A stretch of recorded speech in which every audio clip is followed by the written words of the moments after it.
নমস্কার। ডিএনএ স্টুডিওতে আপনাদের সকলকে স্বাগত।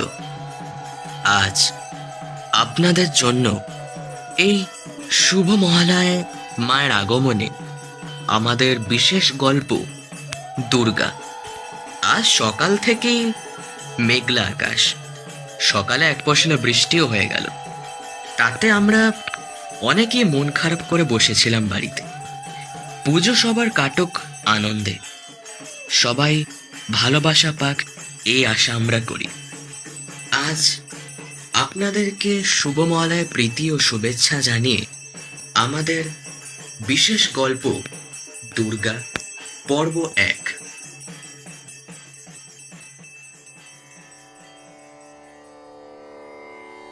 আমি তোমাদের কাছে শ্রী দেবী দুর্গার একটা কথা বলি। এই কথা মার্কণ্ডেয় নামে এক ঋষি বলিয়া গিয়েছেন। ঋষিগণ ঘর সংসার ছাড়িয়া বনে বাস করিতেন, বাকল পড়িতেন, ফলমূল খাইয়া প্রাণ ধারণ করিতেন, আর দিবা রাত্রি ভগবানের আরাধনা করিতেন। ধনে মানে তাহাদের লোভ ছিল না। ভালো খাইব, ভালো পড়িব, অট্টালিকায় বাস করিব, এ প্রবৃত্তিও তাহাদের ছিল না। গাছের ফলে আর নদীর জলে কোনো রকমে তাদের ক্ষুধা তৃষ্ণা নিবারণ হইলেই তাহারা যথেষ্ট বোধ করিতেন। দিবারাত্রি ভগবানের চিন্তা করাই তাহাদের কাজ ছিল। তাহাদের গর্ব, অহংকার, দেশ, ঈর্ষা একেবারেই ছিল না। ক্রোধ যে কাকে বলে তাহারা একেবারেই ভুলিয়া গিয়েছিলেন। তাহারা সর্বদাই শান্তভাবে শাস্ত্র চর্চা করিতেন ও সত্য কহিতেন। যেখানে তাহারা বাস করিতেন তাহাকে লোকে সচরাচর ঋষির আশ্রম বলিত। সেই সকল আশ্রমে বাঘ, হরিণ, গরু, সিংহ, বিড়াল, ইঁদুর সমস্ত জন্তু একসঙ্গে বাস করিত। এক জন্তু অন্য জন্তুকে হিংসা করিত না। পাপ কিংবা মিথ্যা সেই আশ্রমগুলির ধার দিয়েও যাইত না। এই হীন সকল গুণের, সকল পুণ্যের আধার এই ঋষি এই কথাই বলিয়া গিয়েছেন। বলিয়াছেন কেন? জীবের মঙ্গলের জন্য। কেননা এই জগতে তাহাদের পাইবার কিছু ছিল না। পূর্বেই তো বলিয়াছি, তাহারা ধন, মান, যশ কিছুই চাইতেন না। তবে একটি জিনিস তাহারা সর্বদাই চাইতেন। সে জিনিসটা হলো আমাদের কল্যাণ। আমাদের কল্যাণের জন্যই তাহারা ঘর সংসার ছাড়িয়াছিলেন। আমাদের কল্যাণের জন্যই তাহারা ঘর সংসারের স্লুতকে বিসর্জন দিয়ে বনবাসী হয়েছিলেন। কেবল আমাদের কল্যাণের জন্যই তাহারা ভগবানের কাছে নিত্য পূজা করিতেন। কথাটা শুনিয়া তোমাদের কেমন একটা বিস্ময় বোধ হয়েছে না? তা যদি হয় তাহলে এখন আর উপায় নেই। তোমরা বুঝিতে চেষ্টা করিলে অনেকেই বুঝতে পারবে। বড় হইলে ঘর সংসার করিলে কাহারও বুঝিতে বাকি থাকবে না। তবে এটা তোমরা সকলেই শুনে রাখো, সত্যই যাহাদের জীবনে ব্রত, সেই পুণ্যময় ঋষিদের বাক্য মিথ্যা নয়। শ্রী দুর্গার গল্প শুনিতে একটু বিচিত্র বোধ হইলেও জানিও তাহা মিথ্যা নয়। তাহার কথা ভক্তি সহকারে গুণ তোমাদের মঙ্গল হইবে। প্রতি বৎসর শরৎকালে আমাদের ঘরে মা দুর্গার আহ্বান হয়। তোমরা হয়তো বলিবে, এ কেমন কথা? সকল ঘরে তো মা আসেন না, এখন কজনই বা মায়ের পূজা করে? তোমরা হয়তো বলিবে, আমরা ঠাকুরমার কাছে শুনেছি আমাদের গ্রামে আগে 20-25 ঘরে মায়ের প্রতিমা আসিত, এখন একটা ঘরেও আসে না। কেউ পূজা করিতে পারে না বলিয়ে মায়ের পুজো হয় না, কেউ করিতে চায় না বলে হয় না। আবার এখন এমন লোক অনেকেই হয়েছে যারা ওই মাকে মানেই না, ঋষিবাক্যে বিশ্বাসই করে না।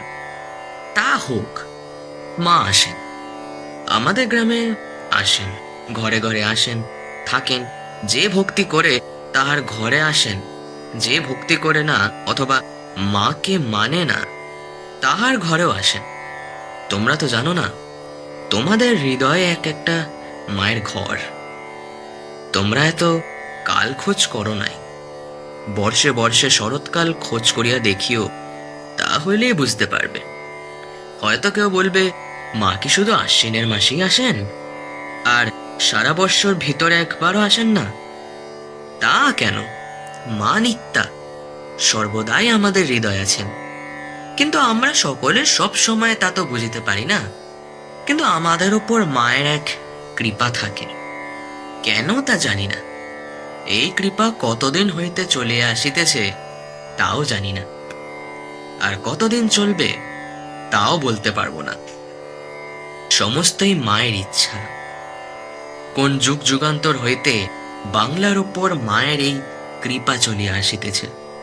এই কৃপা যেন বাংলার নিজস্ব, তাই মায়ের কথা আজ তোমাদের কাছে বলছি।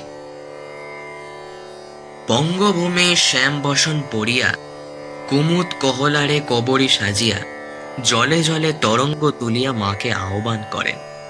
চারিদিকে পুষ্পরূপে আনন্দ ফুটিয়া ওঠে। স্থলে বায়ু ভরে আনন্দলিত ফুল, জলে তরঙ্গ ভরে কম্পিত ফুল, আর তোমরা নবপ্রাণ ভরে সচল ফুল। এই সকল ফুলের ডালা লইয়া বঙ্গভূমি প্রতি শরতে মা দুর্গার আগমন প্রতীক্ষা করে। মানুক আর নাই মানুক, বঙ্গবাসী হিন্দু, মুসলমান, পার্সি, খ্রিস্টান সকলেই এই সময় যথাশক্তি আনন্দ অর্জন করিয়া থাকে। যে ঠাকুর গড়িয়া মায়ের পূজা করে সে আনন্দ পায়, যে না গড়িয়া পূজা করে সেও আনন্দ পায়। যে মাকে ভক্তি করে না সেও আনন্দ পায়, আর যে মাকে বিদ্বেষ করে সেও আনন্দ পায়। কেউ ধর্মে, কেউ অর্থে, কেউ কামনা রূপে, কেউ আত্মীয় সন্দর্শনে, কেউ দানে, কেউ গ্রহণে, সকলেই অম্লিক আনন্দের অধিকারী হয়ে থাকে। তুমি নবসাজে সাজিয়ে আনন্দ পাও, তোমার পিতা মাতা তোমাকে সাজাইয়া আনন্দ লাভ করেন। আনন্দ আনন্দ আনন্দময়ের আগমনে চারিদিকে কেমন আনন্দ স্রোত বয়ে ওঠে। আজ আমি তোমাদিগকে এই আনন্দময় সমাচার উপহার দেব। অতি পূর্বকালে আমাদের দেশে সুরত নামে এক রাজা ছিলেন। তিনি প্রজাদিগকে পুত্রের ন্যায় পালন করতেন। সেই জন্য তাহার রাজ্যে প্রজাগণের সুখের অবধি ছিল না। রাজা ধার্মিক হইলে প্রজারাও ধার্মিক হয়, এই দুয়ে পরস্পরে কেমন একটা সম্বন্ধ আছে। সুরত রাজার রাজত্বকালে প্রজারা সকলেই ধার্মিক হয়েছিল, কেহ কারোর প্রতি দ্বেষ করত না, একজন অপরের ধনে লোভ করিত না।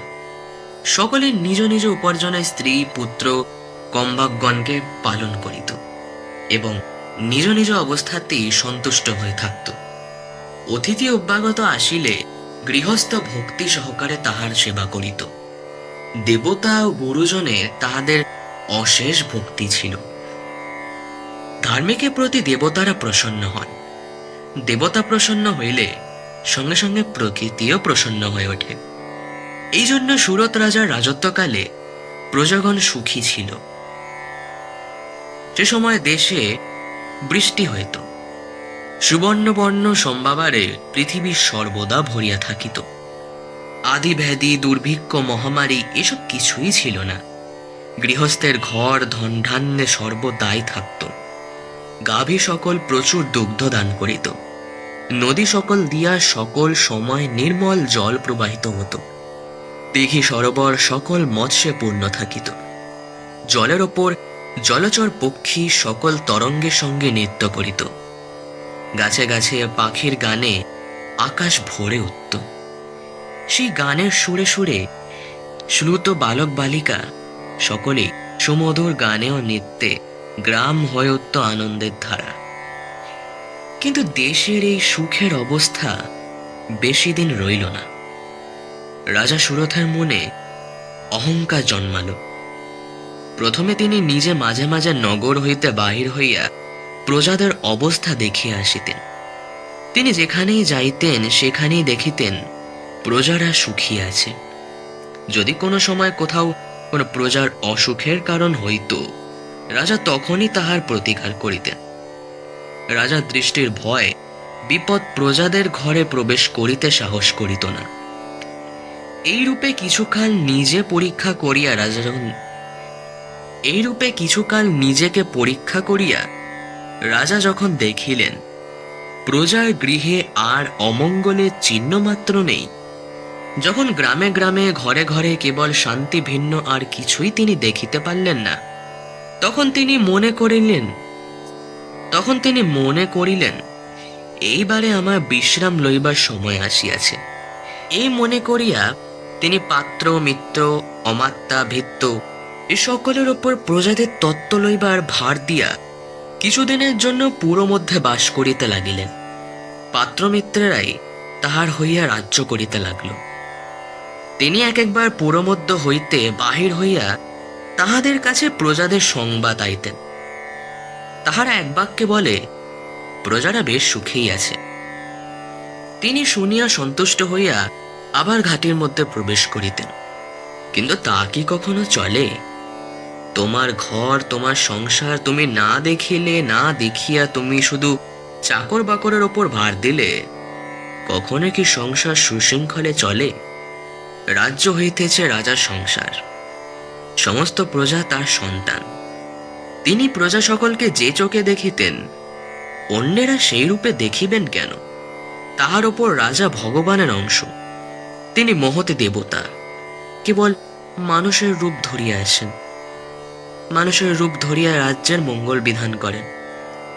তিনি যেদিকে যে বিষয়ে দৃষ্টি দেবেন সেই দিকে সেই বিষয়েরই কল্যাণ হইবে।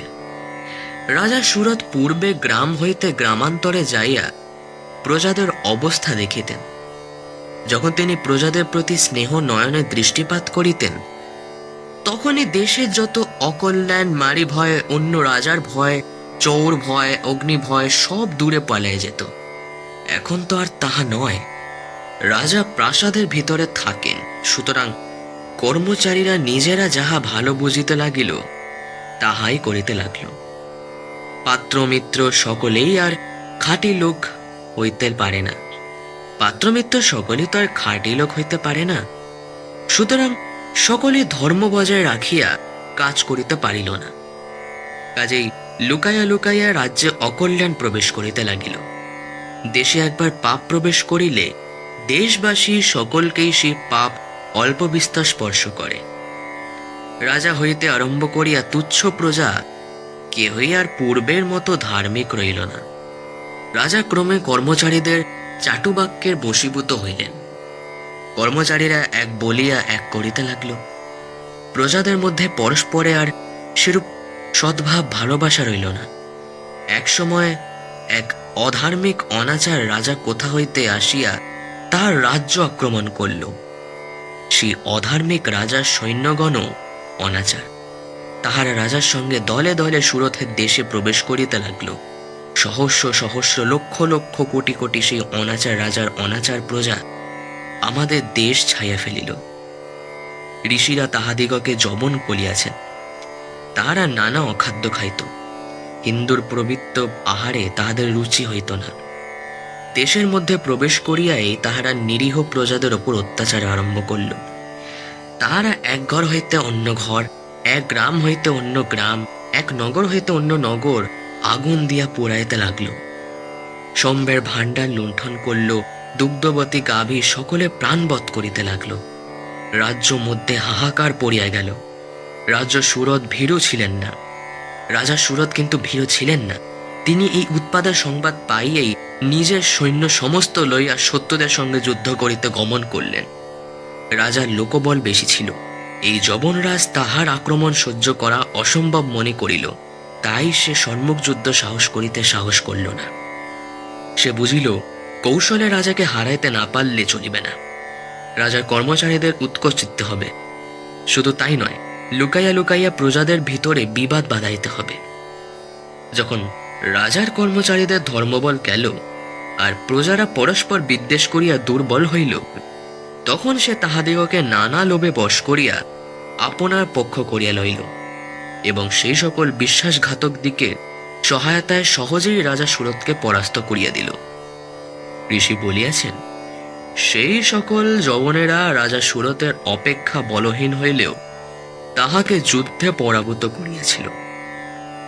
পরাস্ত হইয়া রাজা নিজের রাজধানীতে ফিরে এসিলেন এবং রাজধানী বেরিয়া একটু সামান্য মাত্র দেশ লইয়া রাজত্ব করিতে লাগলেন। কিন্তু শত্রুরা তাহাকে সেখানেও থাকতে দিল না।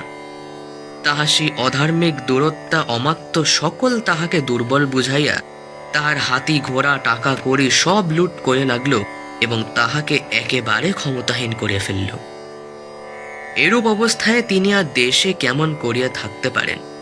ক্ষমতা গিয়েছে, ধনও গিয়েছে, শুধু প্রাণটা এখনো যাইতে বাকি। রাজা প্রাণ রাখিতে ঘর ছাড়িতে প্রস্তুত হইলেন। একদিন শিকারের ছল করিয়া তাহার প্রিয় ঘোড়াটিতে চড়িয়া তিনি নগর পরিত্যাগ করিলেন। তাহার স্বাদের রাজধানী পিছনে পড়িয়া রইল। নগর হইতে বাহির হইয়াই অশ্ব তাহার প্রভুকে পৃষ্ঠে লইয়া ছুটিল। দেখিতে দেখিতে কত গ্রাম কত নগর অতিক্রম করিয়া গেল তারা। সাঁতরাইয়া কত নদী পার হইল, কত পর্বত লঙ্ঘন করিল, তার সংখ্যা নেই। দূর দূর কত দূর গিয়া অশ্ব রাজাকে লইয়া এক গহন বনে প্রবেশ করিল। সেই বনে মেধস নামে এক ঋষির আশ্রম ছিল। রাজা সেই আশ্রমে উপস্থিত হইলেন।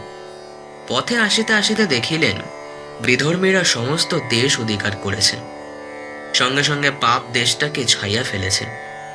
কেবল একটা স্থানে সে প্রবেশ করিতে পারে, কেবল একটা স্থানে তারা প্রবেশ করিতে পারি নাই, সে এই ঋষির আশ্রমে।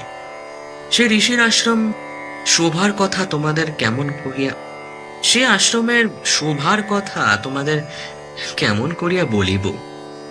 হৃদয়ে সে ভাব কই, প্রকাশ করিতে পারি এরূপ কথাই বা কই? সে ছবি আঁকাইয়া তোমাদের নির্মল চক্ষের ওপর ধরিতে পারি এমন ক্ষমতাই বা নেই আমার কাছে। আমার সে শোভা দেখিবার চক্ষু নাই, বুঝিবার মর্ম নাই এবং আঁকিবার তুলি নাই। বর্ণপাত্র অভ্যক্তির মসিতে পূর্ণ করিয়াছি। আমি কোনো সাহসে পবিত্র ঋষির পবিত্র অধিষ্ঠান চিত্র তোমাদের সম্মুখে উপস্থিত করিব। ব্যাঘ্রে গাভীতে এক ঘাটে জল খায়, মৃগ শিশু সিংহের সহিত খেলা করে, ভেকসাপের কণায় নৃত্য করে, ভেকসা ফনায় নৃত্য করে। এই সকল কথা এখন কে বিশ্বাস করিবে বলো? বৃক্ষ সকল অতিথিকে দেখিয়া শাখা দোলাইয়া আহ্বান করে, কোকিল পাখি গাছ ছাড়িয়া অতিথির সঙ্গে বসিয়া আহ্বানে দিক পূর্ণ করে। এই কথা যে বলিবে, লোকে তাহাকে পাগল না বলিয়া কি বলিবে বলো তো? লোকে বলে যা বলুক, তোমরা কিন্তু তোমাদের নির্মল চিত্তে কল্পনায় সে ছবির একটা প্রতিবিম্ব তুলিয়ালো। নিজেরাই চিত্রকর হইয়া আশ্রমের শোভার মর্ম অনুভব করো, তা হইলে বড়ই আনন্দ পাইবে। যাহারা এসব গল্প বলিয়া মনে করে, উপন্যাস বলিয়া প্রচার করে, তাহাদের দেশের কত লোক এইরূপ গল্প রচনা করিয়া নিজেরাই আনন্দ ভোগ করিয়াছেন, 5 জনকেও দিয়েছেন, এমনকি আজিও দিয়েছেন, এমনকি আজও দিয়েছেন। আশ্রমে মেধসমুনি স্থির হইয়া বসিয়াছিলেন। তাহাকে চারিদিকে ঘেরিয়া শিষ্যগণ বেদগান করিতেছিলেন। আশ্রম দ্বারে মৃগ গাভী একত্র গুটাইয়াছিল। আশ্রম দ্বারে মৃগ গাভী একত্রে শুয়েছিল। শুইয়া শুইয়া চক্ষু মুদিয়া রোমথন করিতে করিতে তাহারা যেন বেদ গান শুনিতেছিলেন। হস্তি গানের তালে মুন্ড দুলাইছিল। সিংহ অতি উল্লাসে কিশোর কম্পিত করিতেছিল, পাখি নাচিতেছিল। এমন সময় রাজা অশ্ব হইতে অবতীর্ণ হইয়া মুনিকে প্রণাম করিলেন। যিনি ঋষি, তিনি 3 কালের খবরই বলিতে পারলেন। এক স্থানে বসিয়া আছেন, তবুও পৃথিবীর কোথায় কি হয়েছে তাহার জানিতে বাকি নেই। তিনি চক্ষু মুদিয়াও সমস্ত দেখিতে পান। রাজাকে কখন না দেখিলেও তিনি তাহাকে চিনিতে পারলেন এবং তাহার কি অবস্থা হইয়াছে সেটাও বুঝতে পারলেন। তিনি রাজার উপযুক্ত অভ্যর্থনা করিলেন এবং তাহার আশ্রমে আতিথ্য গ্রহণ করিতে অনুরোধ জানালেন। মুনির অনুরোধে রাজা না বলিতে পারল না। তিনি সেই আশ্রমে বাস করিতে লাগলেন। কিন্তু এমন এক শান্তিময় আশ্রমে বাস করিয়াও রাজা মনে শান্তি পাইলেন না। দিবা রাত্রি যখন তার রাজ্যের কথা মনে উঠিতে লাগলো, তাহার সেই সোনার দেশ, সেই সোনার দেশে সোনার অট্টালিকা, সেই অট্টালিকার ভেতরে মনোমাণিক্য, অতুল ধনরাশি, তাহার হস্তি, অশ্ব, গো, ঐশ্বর্যের চিহ্ন সমুদায়, সবার ওপর তার প্রাণ হইতেও প্রিয়তর প্রজা, সকলে একসঙ্গে প্রবল চিন্তারূপে ভিখারি রাজার মনটাকে আঁকড়িয়া ধরিল। রাজারা তাহাদের ছাড়িতে চাহিলেও তাহারা ছাড়িতে চাইল না। রাজা কখন ভাবেন, এতগুলো আমার পূর্বপুরুষ হইতে পালিত হইয়া আসিয়াছে, তাহারাই কিনা শেষে বিশ্বাসঘাতক হইয়া আমার রাজ্যকে শত্রুর হাতে দিয়ে দিল। সে সকল দুষ্ট লোকের হাতে রাজ্য শাসনের ভার পড়িয়াছে, তাহারা কি ধর্মজ্ঞানে রাজ্য শাসন করবে? তাহারা কি প্রজাদের সুখে রাখিতে পারিবেন? কখনো ভাবেন, আমার সেই প্রিয় হস্তি আমাকে দেখিলে যে শুধু মুন্ডু তুলাইয়া পাহাড়ের মতন প্রকাণ্ড দেহতা দুলাইয়া আমার কাছে কত আনন্দে দেখিত, সে কি বৈরগুলির হাতে পড়িয়া সে কি বৈরগুলির হাতে পড়িয়া সেরূপ সুখে আছে? আর কি কেহ তাহাকে সেরূপ করিয়া আদর করে, যত্ন করিয়া আহার দেয়? কখনো চিন্তা করেন, ভৃত্যেরা পূর্বে আমায় অনুগত ছিল, এখন তাহার উদয়ের দায়ে অন্য রাজার সেবা করেছে। প্রভু ও ভৃত্যের ভেতর যে মমতা থাকা কর্তব্য, তা তাহাদের নাই। প্রভু ভৃত্যকে বিশ্বাস করিবে না, ভৃত্য প্রভুর কাজ আর নিজের মতো ভাবিয়া করিবে না। যে যার নিজের সুখের জন্য ব্যস্ত থাকবে, এ উহার মুখ চাহিবে না। কাজেই আমোদ প্রমোদের অগাধ অর্থ ব্যয় হইবে, তাহাতে হইবে কি? সর্বদা ব্যয় করিতে আমার অতি দুঃখে সঞ্চিত ধনরাশি ক্ষয় করিয়া ফেলিবে তারা। রাজা সকল সময় কেবল এই প্রকারই চিন্তা করিতে লাগলেন। তোমরা এখন ভালো রূপে জানো না চিন্তার শক্তি কি।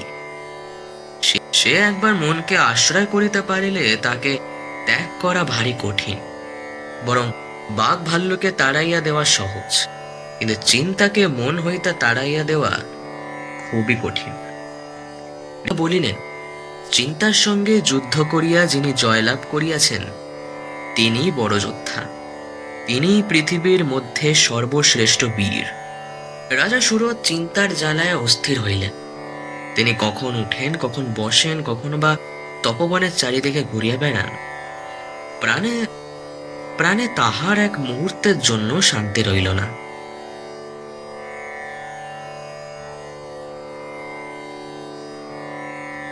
শেষ হলো আজকের আমাদের গল্প দুর্গা পর্ব 1। কথকের ভূমিকায় ছিলাম আমি সুদীপ, এবং সাউন্ড মিক্সিং ও পোস্টার মেকারে ছিল টিম ডিএনএ স্টুডিও। পরের দিন আমরা পর্ব 2 নিয়ে ফিরে আসব। সবাই ভালো থাকবেন। শুভরাত্রি।